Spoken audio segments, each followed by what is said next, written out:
I'm just a knucklehead. All men are. Nope. No, you're worse? No, I'm good these days. These days. I'm good these days. These days. I'm good these days. All right, and we're back at it. I got Tony Bash, founder and CEO of El Hempe terpene-infused tequila.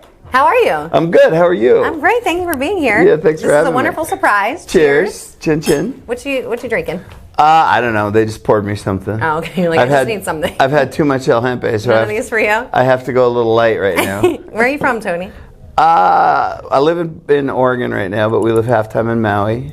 My father's in the military, so grew up all over the world. Army brat? Yeah, 27 years. My West Africa, Germany, Italy, Guam. Wow. I speak a little German. I'm like half German almost, and I don't know anything about it. Kennst du Deutsch gesprochen? Mein Gott, meine schönes Frau. Richtig. Yes, my grandpa was straight off the boat, and he died when my mom was like 14, so I never got to meet him. But that's mostly like I did an ancestry thing, and I think it was wrong. But yeah, I know that I'm at least probably like 40% German. Yeah, no, it's great. And people are like, "You're not." No, you're not. I'm like, "Yeah, I am." Well, imagine a 6'5" black guy speaking German. People are like, "What?" Okay, so we are at the MJ BizCon. It's MJ BizCon week in Vegas, and we're at El Hempe Speakeasy for the mixer again. And I just want to get right into it because I haven't seen terpene-infused soda, I guess, yet, or club soda, whatever you want to call it, because it's basically like sparkling tequila mixed with a terpene. So we have OG Kush, we have a mixed berry, a lemon lime, and a hibiscus. Durban poison. Yeah, the mixed berry. I love Durban poison. The mixed berry and the lemon lime are 5% alcohol by volume.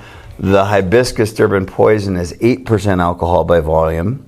Our tequila comes from Jalisco, Mexico, from the Orandine family. It's great tequila.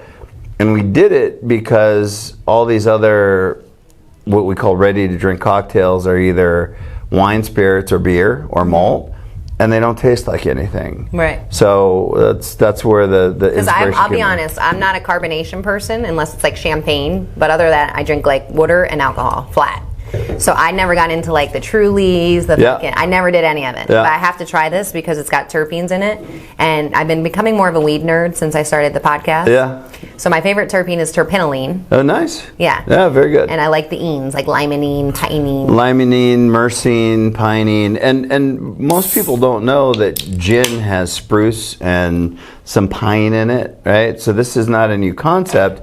It's just we're using botanical terpenes that replicate the smell of cannabis. So I'm drinking tequila and terpenes, but it tastes, I don't know, it just tastes like I could chug this. Right? They're so good. And most people always do what you just did. They go, holy shit, what am I drinking? I'm like, smell that. It smells like the cannabis house. Smell that. Wow.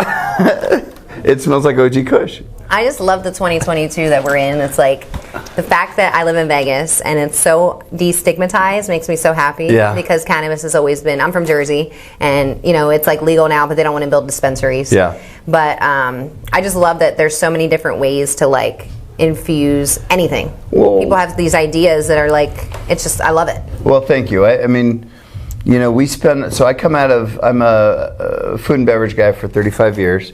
I used to be at the Pepsi-Cola company for a long time, marketing guy. But in the last 10 years, I've been a cannabis guy, right? So we built, I love that you're doing that.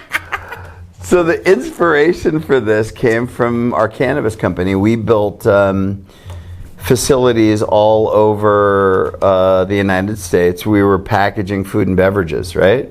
We were packaging food and beverages in Washington and Oregon and 3 facilities in California and Michigan. And we were extracting a ton of cannabis. And that process, that supercritical CO2 extraction, would yield these really great terpenes. And nobody was doing anything with terpenes 10 years ago. Right. And lemon and pineapple and all these great smells, and I'm going, we got to do something with these. So you can't mix THC with alcohol or spirits, So we figured out with a partner in Los Angeles how to create these botanicals that smell just like weed. And we put them in our tequila, and we quite honestly can't keep the stuff on the shelf. Wow. And so you could get this at any liquor store? Any liquor store. So in Vegas with Pemberton, we're killing it. Is there an actual tequila, or it's just the... Is there an actual tequila by itself? Yeah. You have a bottle of El Hempe? God, I love you. This is great. So I never get to talk about all this stuff, right? So we have a 750 ml tequila. It's a Blanco tequila. We call it, I have a jacket over there, it's Blanco number 3. Okay. And it smells like weed too. And it is the smoothest Blanco on the face of the planet. Do we have it here in this facility? No, it's... Oh, okay. See, I'm like, I know there's more than just this. I'm like, where's the root of it? Well, I'm going to tell you the big kicker. So in cannabis states, so this is a spirit that smells like weed, but we also have in cannabis states, we have a margarita product in a 12-ounce can that smells like a margarita, but it's 10 milligrams of THC. Wow, you did the reverse on them. It's the reverse, and it's so good. People are losing their minds because in Vegas, it's funny too, because if you look at it in every sort of strip mall, there's a liquor store, there's a dispensary, there's a brothel, and there's a church. There you go. Right? And so we're just putting a sign out front going, El Hempe this way, El Hempe this way, and the rest let it fly. Wow. Yeah. So what's your favorite way to use cannabis? I'm a lightweight these days. So edibles, and if we really want to get into this, we acquired a science company. Everybody talks about nano emulsions and nanotech. And if you've ever eaten a cannabis product or had a cannabis beverage or something, it's hit and miss. It may take, That's why I don't really do edibles, because I've been fucked up to the point where I couldn't even bartend. Like, I thought, I took them at the nightclub. I used to get them heavy, and I got a new dose, a new batch shipped from California before they started taking out the gummy worms and all the other things you don't want to keep your kids from. And I took 50 milligram pieces instead of 10s. I took 3 of those. I was flying. Done. Behind the bar. Couldn't even, it was like Charlie Brown. Done. Fucked up. I was like, I have to get fired today. There's no way, because if my boss comes over, I have to tell him I'm literally Zooming. I don't know what else to say. Yeah, so when we had the cannabis company, which we ended up selling for a boatload, we would have customers come in, and instead of feeding them, we'd let them taste stuff, but we always made non-cannabis products or non-medicated products. So we thought, there was one time I had all these New York bankers in, and we're sitting around the table, and they're going, this is the greatest place, and we took them on a tour, and everybody's eating this taffy that we made. Well, they were 50 milligram pieces of taffy, and people were just mowing on this taffy. These bankers are high as fuck and gone. Gone. At one point, when you're stunned, I go, oh man, I'm really fucked up. Yeah. And everybody had to get up from the table and just stop the conversation. At the same time. We're all like, we're going to exit. So the interesting thing for us, and I appreciate being here, thank you very much. Yes, thank you. I'm really very fortunate. This has been such a fun project for us because in every state, cannabis is a thing, right? And if you don't use cannabis, people are cannabis curious.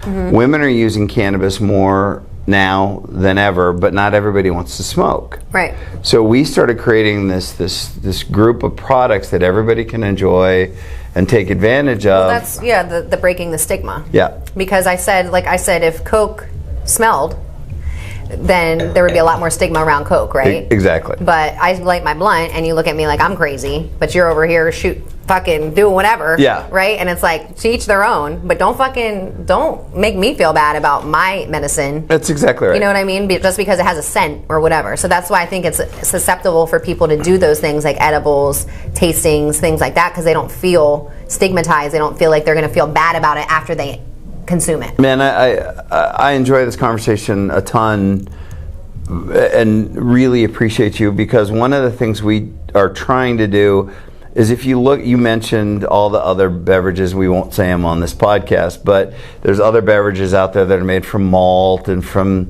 neutral-based wine spirit. And every commercial you see is the beach ball, and everybody's in the summer, and there's sorority people and fraternity people. We're a little darker. We're a little darker. I mean, we're a black-owned company, and we're LGBTQ, we're gay, we're straight, we're Hispanic. My CMO, Efrain, he and I have been working together forever and ever and ever. This is a beverage that's really for everybody, right? And it takes the stigma out of some of this crap about cannabis and spirits. And by the way, so you go to the places that aren't even cannabis-oriented, and people are going, oh my God, this tastes so good. I love it, right? So I appreciate you bringing that up. That's really important to us. Yeah. So what's anything for 2023 specific that you're doing with the company? Yeah. So we've raised about $1.6 million just to get us to where we are. Our consumers love this brand so much that they were going, well, how do I participate? So we're doing a little crowdfund with Start Engine, right? So that'll come out here shortly. But we're launching some new SKUs, some new flavors, which you might like. We're doing a blood orange. Okay. So our blood orange strained weed. We're doing a tropical cookies with cookie strained weed. We're doing the 750 ml Blanco, and we're doing a sparkling mezcal for Europe and Mexico. I still haven't been able to get to mezcal. It's too smoky for me. It's too smoky for me too. But he asked me drinking the Elias, I think, Repo. I don't know, it's good. Is it good? It is good, yeah. So we're going to put a little sparkling seltzer in there and a little tiny sweetness. And the European market is all about... I might need an hors d'oeuvre. Hors d'oeuvre. We need a hors d'oeuvre. So tell me about this podcast. I was so fortunate to walk in tonight. Oh yeah, let's end and then I'll tell you. Oh, see, I'm trying to turn into the interviewer. Right. No, we got to shut down. Okay, Tony Bash. Do you have a nickname?